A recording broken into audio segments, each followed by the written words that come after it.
30 down at Hofstra. With that, we bring on Orange starting defenseman Billy Dwan. Billy, thanks so much for hopping on today as you guys continue your preparations for Princeton this week. What's this week been like for you guys after that crazy comeback win over Harvard on Sunday? Yeah, it's definitely been cool. Just, kind of being the only people left, I guess, on campus is pretty cool. And then obviously just practicing full-time lacrosse player, kind of a professional lacrosse player life. So that's also pretty fun, just being with everybody, enjoying the time we have left together. I want to ask you about the idea of playing today.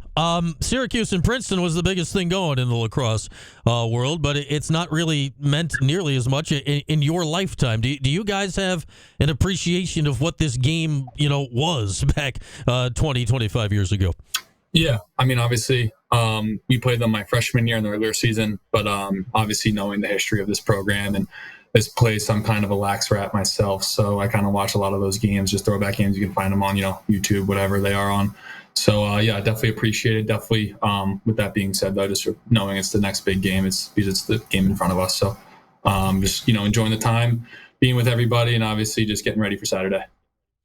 Yeah, I'd imagine. I mean, certainly, your dad, your family goes back in this thing. You watched any of those Mike Powell versus Princeton games from back in the day? Yeah, I watched the one Final Four weekend. I don't know if it's the semis or the championship, but pretty sure it was the semis, but I could be wrong on that. Obviously, some great games, great players on both sides, and obviously Princeton had their run in the 90s, and a lot of those times they went through Cuse. So I'm just looking forward, I guess, to continue that history Saturday. But it's just another game for us. So. You mentioned the game your freshman year. That game has a lot of weird ties, right, to this game through your teammate in Sam English, who got literally sent to the hospital in that game, had to have a spleen surgery, and now is on Syracuse. What is Sam's whole situation going into this game, going against old teammates? His college career wrapping up. There's a lot going on for him this week. Yeah, I mean, obviously he's been here for 2 years, so still knows a lot of those guys, I'm sure, and knows their tendencies, I guess, which favors us some. But then obviously, I think it's just another game for him, and I think he's been super good throughout the week, just reiterating that it's another game. And obviously, it's probably a little bit emotional for him. Obviously, he's probably had some great memories there, but I'm sure you'd have to ask him that. But I think that, for him, I think he's been great. Just, it's another game. It's the game right in front of us, and that's why it's a big game. And you're here because of what happened on Sunday. You guys are down 6, and it's still a 4 or 5 goal game right into the fourth quarter. What kept you guys? I don't know if calm is the right word. What kept you guys mentally in the right spot on Sunday to do what you did to come back? Yeah, I mean, I think we kind of said in the locker room at halftime. Obviously, the plan was never to go down 8-2, but we're sitting in this spot and our back's kind of against the wall. So why not kind of just give it everything we got and see kind of where the chips fall? And then I think also, too, we kind of knew that we didn't do what we wanted to do in the first half, executing the game plan wise. Not really in one particular area, just I think all around, offensively, defensively, face off, clearing, riding, whatever that is. So I think that we kind of knew that we didn't put our best foot forward. So we kind of just decided, we're just going to play hard for 30 minutes, do the next right little thing. There's no, 5 or 6 point goal, what we were down. So we're just going to make the next right play and kind of see where it takes us. And obviously worked out on the good side.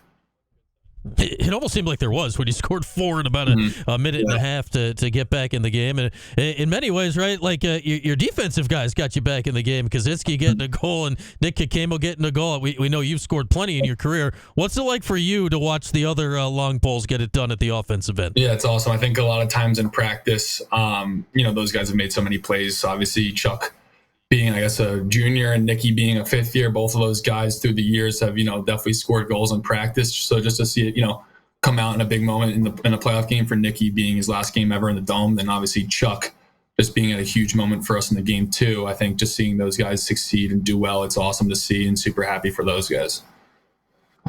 It felt in many ways the turning point of the game was the penalty when Joey takes the hit to the head. Obviously, you guys go man up and take advantage of it.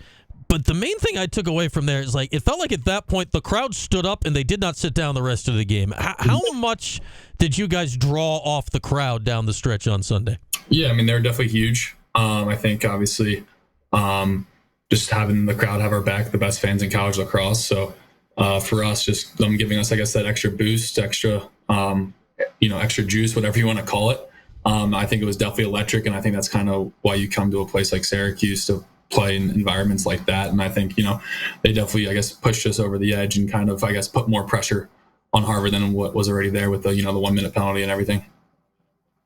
Billy Dwan with us. We're getting you ready for Syracuse and Princeton this Saturday. 2:30 is the scheduled face-off time. How do you handle a day like that? I say scheduled like that. The second game of the quarters, they never start on time. You're sitting and waiting. How do you handle a day like that to get ready for this game? Yeah, obviously, I think it starts with just being ready throughout the week. So, for us, obviously, preparing yourself so when you do get in that moment where you might have to wait 20, 30 minutes, you're not, stressing as much as you're kind of just ready to go and you're ready to get the ball rolling. So, obviously, it's like you don't really want to cram for the last minute exam, so that's kind of how we're looking at it. You just want to be ready, for the opportunity and just go out there and just put our best foot forward and kind of see where the dice rolls.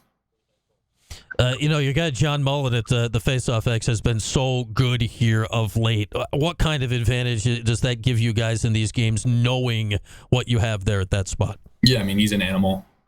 Just having him, I think just having so much confidence in him and his ability, and I think it just takes a lot of pressure off the defense and puts a lot more pressure on the opposing team's defense. Just having a guy like that kind of makes the field tilted in that respect. But obviously, there's so many great players on our team and everything like that. But to have Johnny Mullen, obviously, I think is a game changer. You talk about watching the old Princeton games, and when people think Princeton lacrosse back in the day, right? The first thought is defense. Well, that's not Princeton lacrosse this day, right? Like the first thought of Princeton lacrosse now is a high-octane offense. What is the toughest thing that you guys expect to deal with on your defensive end on Saturday? Yeah, I think they're kind of similar to our offense in the respect. I don't think they have too many imposing dodgers. I think it's not really, like the athletes they have. It's obviously they're really skilled, really talented, can shoot it from anywhere, really crafty off the ball. So I think for us, it just puts a lot of pressure on us. And just being in the right place, right time, talking to each other, being connected, being communicative, and kind of just obviously knowing, not what they're going to do, but what they want to get to and how they want to look. And for us, just being in the right spot, right time, then obviously making the play and finishing them off, and obviously hopefully getting the ball to our offense. Colter Massie is their lead guy, has 40 goals this year. What makes him so tricky to cover out there? Yeah, obviously he's a slick player. He can shoot it. Obviously lefty, righty, deceptive. Obviously he's good in the two-man game. Obviously, I don't think really he has any weaknesses to his game. So definitely going to put the pressure on our defense and ready to support, ready to help. If it's a pull on him, shorty on him, whatever, obviously the matchup is. So he's ready to support, ready to help him. And obviously he's a great player. So looking forward, I guess, rolling against him Saturday. All right, last thing for you, Billy. You guys have done such a great job here over the last, I'd say, 2 months, probably since the first Harvard game, of the idea of one day at a time, the idea of win today, all of that. Well, Saturday, it's win today, and you get the goal that you've been talking about all year, which is the Final Four from before. Like, do you still manage to hold on to the same plan, or is it like, all right, you can sense it at this point? Yeah, obviously we've worked at doing that all year, so I don't know why it wouldn't change, right? So for us, I think it's just putting one foot in front of the other. Obviously knowing the goals that we have ahead, but it's the biggest game of the year because it's the next game of the year, right? So it's no bigger than the last game or bigger than the game before that. So, we're just going to go out there, we're going to compete, we're going to, hopefully play together. And at the end of the, 60 minutes or however long it takes, we have the right, Coach O says it a lot, we have the right to be, disappointed, but we can't have any regrets. So we're just going to go out there, play our hearts out, and kind of see where it takes us. All right, sounds good, Billy. Really looking forward to it. Scheduled Saturday, 2:30, Syracuse, Princeton, the Final Four on the line. Thanks, as always, for hopping on, Billy, and best of luck this weekend. Thank you for having me. All right, there he is, Billy Dwan of the Orange Lacrosse team. Again, full coverage starts over on TK99 Saturday at 4:30. Here's what's on tap tonight. Oh, what do we got as we get into